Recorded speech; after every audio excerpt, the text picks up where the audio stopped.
and the ball's in. 6 are down. Mark, we are underway. Underway, season 2022 at the beautiful Hickory Hall Polo Club. All these guys are playing for charity, but it is important when they win. They win points. They get rated by how they play around the United States. There are 354 polo clubs in the United States. We're going to tell you a little bit about the game. All players are right-handed with their mallet, even if they're a left-handed person. Most all of your polo rules are safety related. You can imagine someone playing on right-handed, left-handed, hitting people and swinging and everything. Everybody knows who has the right of way, and it's all for the safety of not only the ponies but the riders as well. Another wide shot across the end line at the north end of the field. Ladies and gentlemen, make sure that your children stay behind the first white line. That the two white lines out there, the first line is your safety zone. And you never know where the ball is going. So please, please keep an eye on your children during the match. Boy, we sure do. You're a very busy man today, obviously doing all the commentary, but it's great to have be here and be live all the way from Tedworth. I know that this is going all around the world, and particularly, of course, to the United States. Yeah, it's marvellous because we've got this US military team here. And this is the first touring team since before COVID, and it's a very exciting day, especially as we've got such a great group of players from the US military. Colonels, privates, cadets. The history of polo comes all the way from Mongolia. And a version of the game was used by the great Khan, Genghis Khan, in the 12th, 13th century to practice his cavalry. Genghis Khan ended up in what is now Iraq, then in those days Persia. And a form of the game was used to entertain troops, but beyond the barbarity of using headless sheep as a means, and they started using sticks to exercise the cavalry in their skills of being able to turn quickly on a horse. The Persians, or the Moguls, derivation of the Persian word for Mongol, invaded India, the plains, in the 15th century. And when the Moguls took over in the great northern plains of the Punjab, they took the game with them. And it developed amongst the Indian community. After the civil war in India in the 1850s, the British Army then stationed in India saw the worth of the game to train their own cavalry. And a few planters and army officers from the Himalaya brought the game down into the plains. And the British cavalry regiments then stationed in India took up the game, as also did the British Indian cavalry regiments. And it caught on not only with the Raj, but also the Maharajas, the kings in the plains of India, particularly Jodhpur, Jaipur, Patiala, Hyderabad and elsewhere. And it became known as the sport of kings. Polo's always been described as the sport of kings, and certainly history would bear that out. I think where we are now with the sport is slightly different. Whenever anybody sees polo in the news or in newspapers, it's literally like looking at the Premier League. They only ever show the top of the top, and that is the sport of kings. That is people who are millionaires who put lots of money into the sport. But there's this huge difference across the spectrum of the sport. There are people who work in the sport, who have worked their way from being grooms to teachers, who play.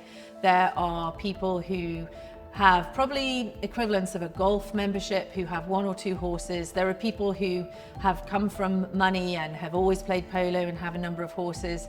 And then you go all the way up to these millionaires. So there's actually much bigger spectrum than people understand about polo. And so it is probably a lot more accessible than people realize. However, it is still an equine sport and it is expensive.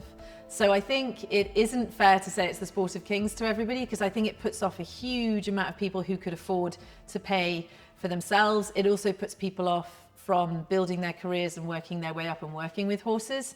But it is an expensive sport overall.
And so for me, Newham is always known for two things.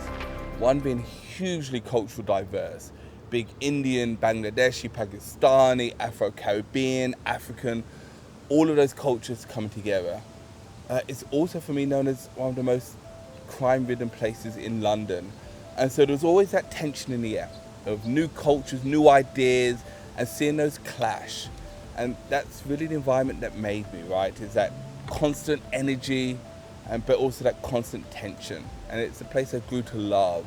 And it's also a place that exposed me to many different types of thinking and people. Polo was always, and to most people, remains very foreign.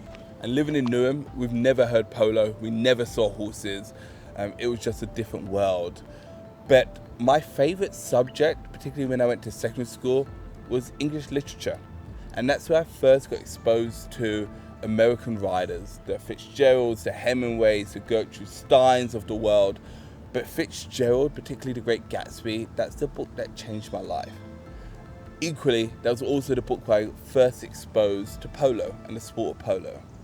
And so for me, reading that book at 11, 12 created a ripple effect that led me to eventually play polo.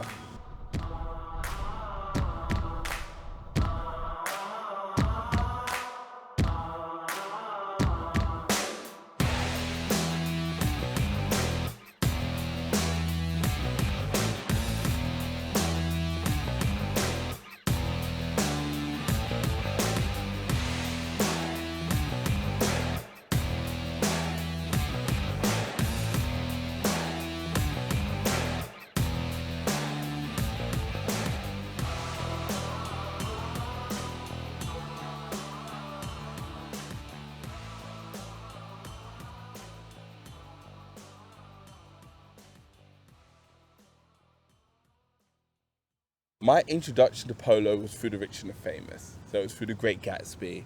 And so that was always in my mind as I went on the polo journey. And the reality isn't too far removed. And so the biggest hurdle to entering polo is where to start. And normally it starts with riding. So do you come from a riding background? Do you know how to ride? And if not, you need to go learn how to ride, and then having the lessons to do so. Understanding which discipline of riding is best suited to play polo. Once you know how to ride, it becomes finding a polo club that is at your level and having that conversation. Once you find a polo club, it's learning how to swing a mallet and actually play polo. Once you do that, it's actually buying a polo horse, a polo pony. And so the reality is there's a lot of barriers in entry, and for the most part, those that come from horse backgrounds or have money have the easiest access to overcome those hurdles. My mission when I took over Army Polo in 2001 was to widen the game, because I felt that as we only had 15 players left in the Army, it would die unless it was opened and made more affordable. You know, I think it's a common misconception that it's only for the wealthy and only for the famous. But of course, if you want to play on a professional level, on a high goal level, you have to have a couple of ponies. Many clubs nowadays offer you that you come and play and you can rent there a polo pony, so you don't actually have to have one polo pony if you want to start and learn to play polo. You're welcome to take classes, lessons with a polo trainer and start, and it's really accessible for everyone. It's very easy to start the game at the polo clubs.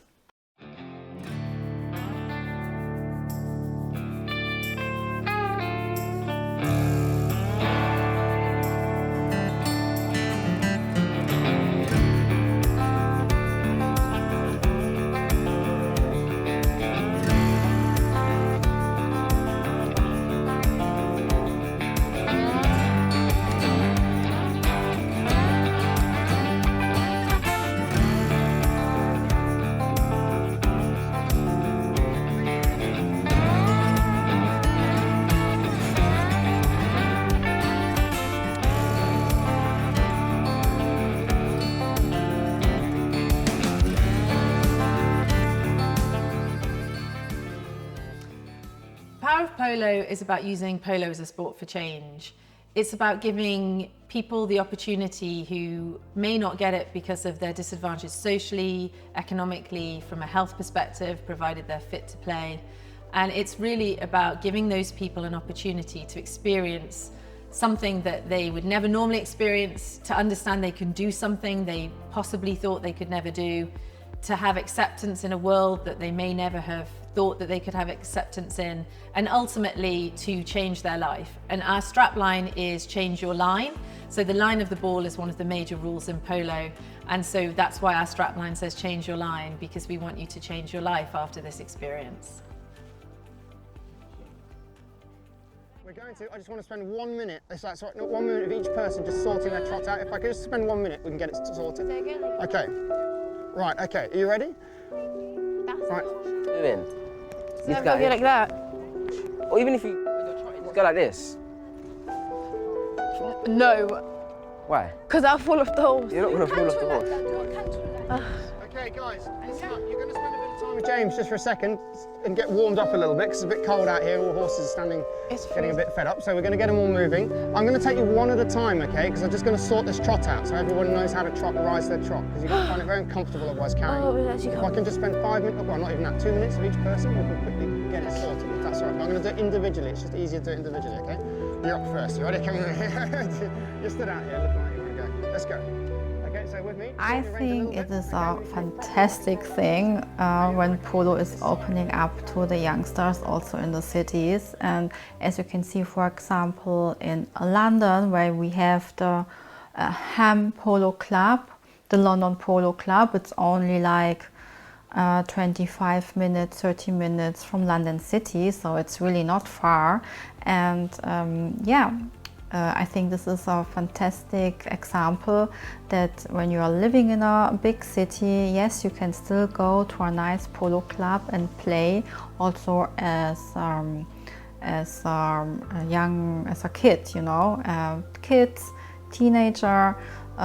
This is a fantastic opportunity and something different to the normal and usual sports than football, basketball, tennis, and yeah, I think it's a fantastic. I think it's a real shame that polo is seen so negatively in the press. So whenever there's anything negative about the Royals or, you know, spending money, they always pick a random polo picture to put there as if this is a real luxury for everybody. And I think there's this, like I say, there's this huge amount of people who work in the sport and love the sport, and it doesn't really deserve that kind of negative press.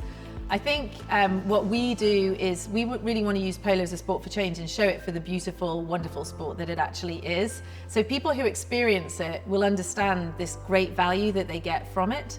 And I think that's what we wanted to share, and that's why we started Power of Polo, to see if we could share that great experience and see if people could change their lives because of it. Diversity has been a buzzword over the last few years, and rightly so. It's raised the right conversations. But representation in polo is a tricky one. And so I do believe that horses can provide great valuable lessons, and ones that I would have loved to learn as a child. Being a horse is the greatest equalizer I've ever had. You have to create the connection with this horse that doesn't care about your social class, or more importantly now for me, doesn't care about the stresses of your work or your day you had. It's you and the horse, and you feel that connection. And there's great lessons we learn from there. Horses provide great lessons for all, and I think there's a big time and place for them for underrepresented youths. He's got one hit on the halfway. He's got Maggie. Go. Go on, back him up, Micah. Be next. Look, they're next. You have to be next. Come on, push. Daniel, you need to be behind. Keep the horse Go on, Daniel. further away from it. Go on, Daniel. Right, back him up now. Go on, Back your teammate up. Okay, you need to turn your stick round half, turn your hand round. That's it. No, nice you, and slow. Isaac. Keep it Ah! slow. I can't get this under his belly. The line. Take it Just left. put your weight in the left stirrup. Pull your saddle straight. Left. Your weight. Don't lean out for your shots, yeah? Nice. Just get forward in the saddle. Don't lean out. Pull your saddle around. Let's go, guys, go. Cuff him. I can hug him. Come on, guys. We need to win. Go, Isa. Right, get that horse moving. Here we go. Daniel, go back him up. Daniel, we got to learn to back up. Okay, you're playing a good game. Relax. Come on, and again. No, what are you doing?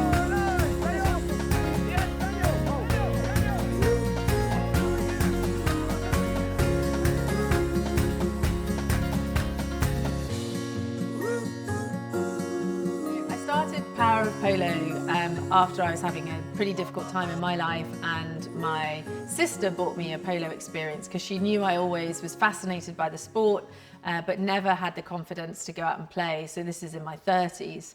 And I got on the horse and I realized I could do something that I never thought I could do.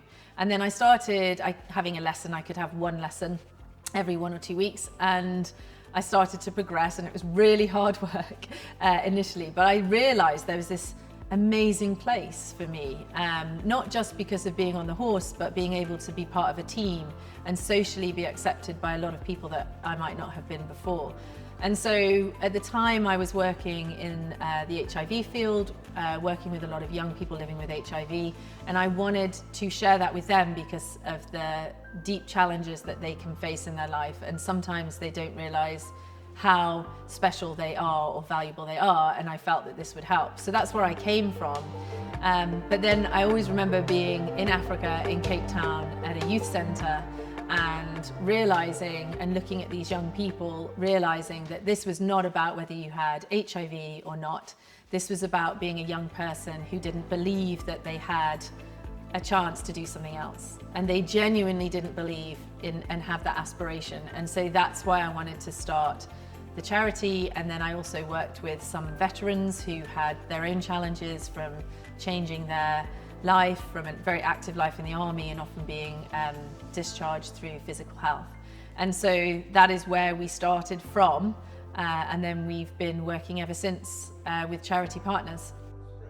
Yeah, obviously you need to have money to be able to do it, but there are many patrons, as we call them, who have made their own businesses and lives in the United Kingdom. There are 2 such patrons who operate out of the Premier Club in UK, and that is the Girls Polo Club. And they do sponsor their teams, and they are wealthy men. One is from Thailand, another one is from Nigeria, and there are Ghanaians involved, as well as the great people from the Indian subcontinent, both Pakistan and of course India. And they play regularly. Indeed, this year I am organising at the Royal Military Academy Sandhurst a match between the Anglo-Pakistan Society and my British Army polo team. The model of Power of Polo is one of complete collaboration. When we first started the charity, we wanted to make sure that we could do it in a sustainable and supportive way for the groups of people we wanted to work with. And so we work with some amazing charity partners who are working with vulnerable populations. We've worked with South Central Youth, Marcus Lipton, Ebony, all from London, High Trees. They're all London-based groups. We've worked with Elaborate, which is a national charity working with young people and veterans. And what these charity partners do is they work with us to select a group of people who they are working with, who are on a journey, and we become part of that journey with them. So we give them an experience that catalyses their journey, and then we hope to have onward work and future work with them. And then we work with a polo club who wants to give back. Every polo club I've ever come across wants to help, but they've always been unsure of how to do it because they know how expensive the sport is, and they've always wanted to know how they could work with different populations. And so we found that this model works the best because we have experts looking after people for their holistic care. We have polo clubs who teach, which is doing what they do best. And then there's us in the middle that are the secret sauce. And that's why this model works. I also do believe that polo is a wonderful way to expose people to a new world. And I think the truth lies in the Work to Ride program. You look at what they're doing in Philadelphia and taking these inner city kids that have never ridden before, not only taking them into great polo players, which is less important, but provide them access to some of the great universities in America. That's powerful. And I think what polo does, and it's done for me in my life, is exposes you to worlds that you hadn't previously known. If I look at the polo club I play at now, we've got financial service experts, we've got lawyers, we've got business owners, and these are worlds that are outside of the typical paradigm in Newham. And so within that, I do think it's an important avenue to actually show kids that there's a different world out there and there's different ways to create success. During our courses, the design of the course is that we play polo in the mornings, and in the afternoons we run motivational sessions, mentorship sessions, we run inspirational visits, and we try and build sessions that are appropriate to that group of people with that charity partner so that we can build additional work. So you kind of open someone up through the polo of what you can achieve, and then you can work with them throughout the week. And so that's what we can do within the course, and inspire people with opportunities to support their own choice making. Because basically a lot of the challenges that people face is being able to stand up in the face of great pressure to make a choice. And for some of these young people, it's the choice to go out that night or not that changes the trajectory of their life. And so educating them on how to make better choices because of what they could move towards themselves, they make that choice, is really critical. And for me, encouraging education is what, I think it's what sets us apart as a country, having free education, and also it's what sets you free as a person. Education is a tool that you can use to change your life. It certainly changed mine. This cup today is a trophy, in fact. It's the Indian Cavalry Officers Association trophy that actually tells the story and reminds us where polo was born for the British Army, which was in India in 1850. And years ago, when I was first commentating here, we found this trophy, and it was to be presented because all the boys in those days were in their 80s. That was 20 years ago. There are not any left, so we're done. So, ladies and gentlemen, that is the scene for this match, the first match on our card here this afternoon on Arundel Cup Day 2022, and then we get on at 4 o'clock with the battle between the Royal Navy and the British Army. Here comes Zach Coleman.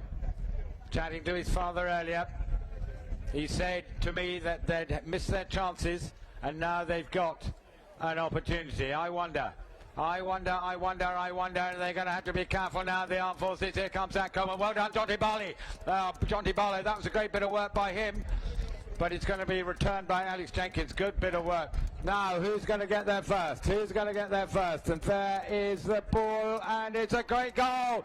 The US military back in action here. They draw level with about 4 minutes to go, 5 minutes to go perhaps. And that's a good stroke by Amos Peterson. And I did predict it.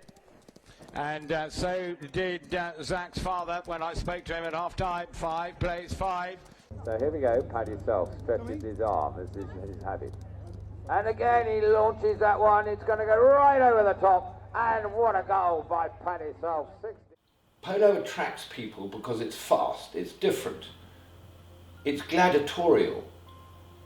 You've got to be brave, you've got to play as a team, you've got to be fit, and you've got to be able to obviously hit the ball. That attracts people because it's glamorous. And it's not just 90 minutes of a football match or 80 minutes of a rugby match. It could be the whole day. And many clubs use these higher handicap games as a means of going to a charity and saying, do you want to sponsor a day? Do you want to come and watch the match, have lunch, and then watch 2 matches of polo? You go to a polo game and watch it, it's not only for like to dress up and go there, and it's only for like the wealthy and famous can go there. No, actually it's very like down to earth. Many come also, for example, amazing and such a fun activity to do with your friends. I think one of the things is that representation does matter. I remember one of the first courses I had a group of young people, and we went and watched a Ghanaian polo player play at Ham Polo Club. And one of the boys turned to me and said, that is the first time I've seen someone who looks like me on a horse, a black man. You know, these things matter, and it is changing, and I hope the world will change again. And we are getting somewhere because we're inspiring young people from all different walks of life to love the sport, play the sport, come and work in the sport. And so hopefully it will start to change. People often ask me, you know, do you feel more comfortable playing polo in the US than you would in the UK? Are there more opportunities there? And it's a tough one to answer because I've never played polo in England. I do believe, from talking to my friends that are black within the polo community in England, that the polo community in England is equally inclusive. What I do think is that being in America gave me personally the freedom to express myself, not sort of hampered by the historical vestiges of the class system. Now, if I was to go back now in England, when I eventually move back and play polo, I'm sure they'll be welcoming and inclusive.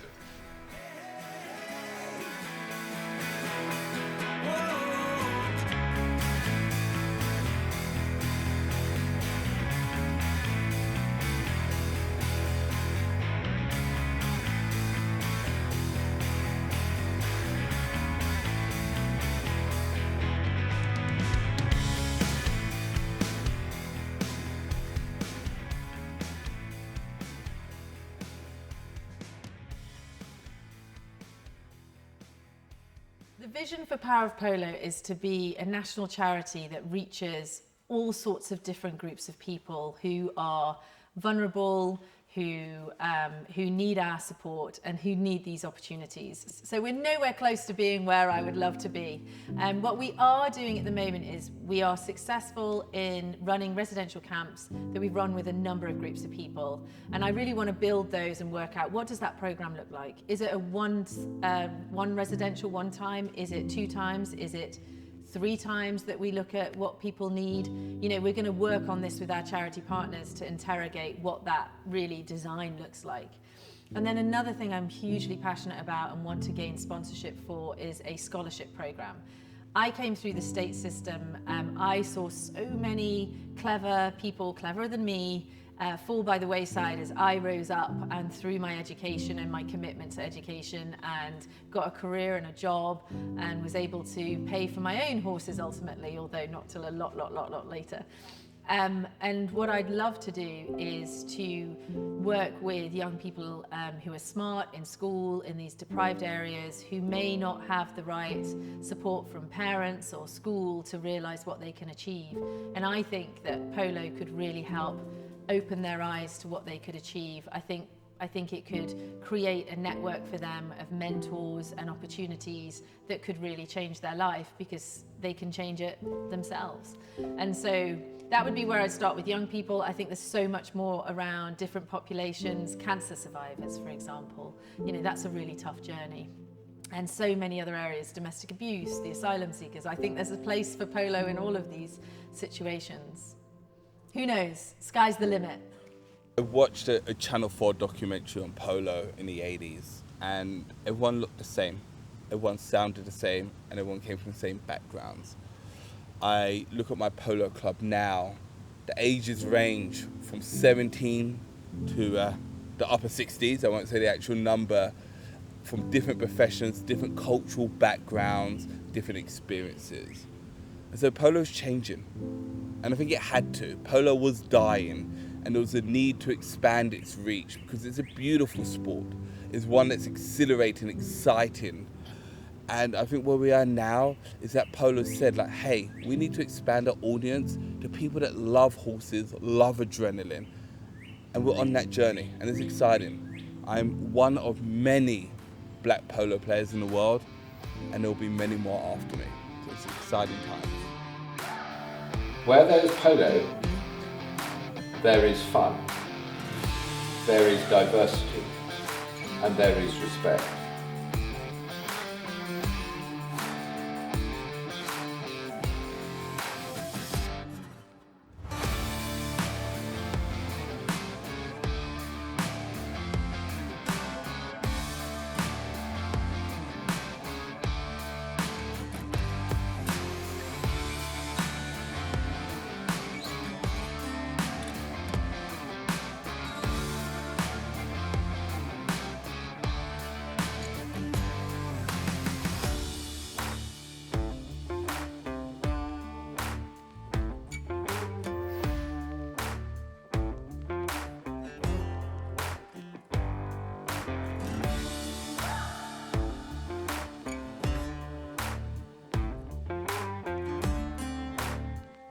It's Jason Rodriguez.